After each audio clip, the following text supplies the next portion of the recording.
Welcome to bird media. నేను వైష్ణవి. తెలంగాణ హోంశాఖ principal secretary CV Anand IPS సాధారణంగా సిన్సియర్ అయిన బ్యాలెన్స్డ్ అధికారిగా కూడా పేరు పొందారు. ఇక పోలీస్ వ్యవస్థలో ఆయన నిర్ణయాలు చాలా కఠినంగా ఉంటాయి. నిష్పక్షపాతమైన వైఖరి అందరికీ తెలిసిన విషయమే. అయితే సోషల్ మీడియా ప్రచారం పూర్తిగా వేరైన డైనమిక్స్ మీద నడుస్తోంది.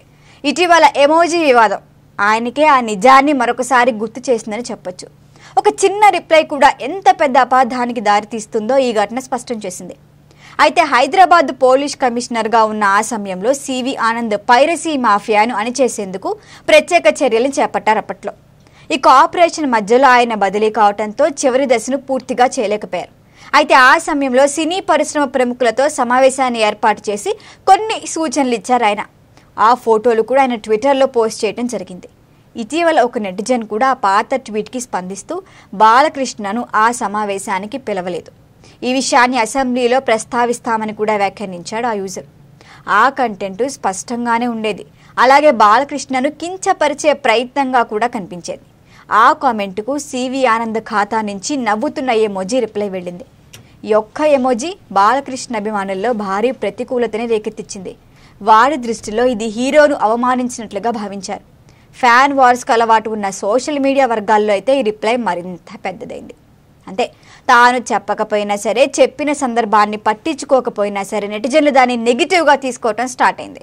ఇక సివి ఆనంద్ వ్యక్తిగతంగా ఎప్పుడు కించపరిచే భావనతో కామెంట్ చేయరని మనందరికీ తెలిసిందే.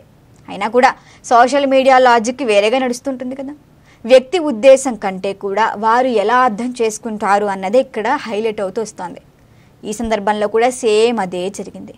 భారీగా విమర్శలు, ట్రోల్స్ రావటం మొదలైంది. ఆ ఎమోజీ కామెంట్ తొలగించబడింది.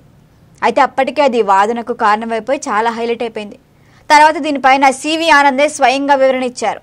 సమయం లేకపోవడంతో తన ట్విట్టర్కి హ్యాండర్లను నియమించుకున్నానని ఆ వ్యక్తే ఆ ఎమోజీ రిప్లై చేసినట్లుగా కూడా తెలిపారు ఆయన.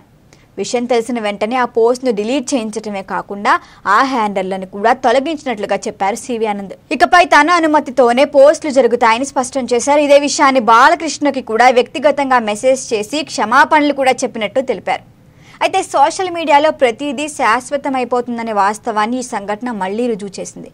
ముఖ్యంగా పేరున్న వ్యక్తులు చేసే చిన్న చర్య కూడా పెద్ద వివాదంగా మారొచ్చు.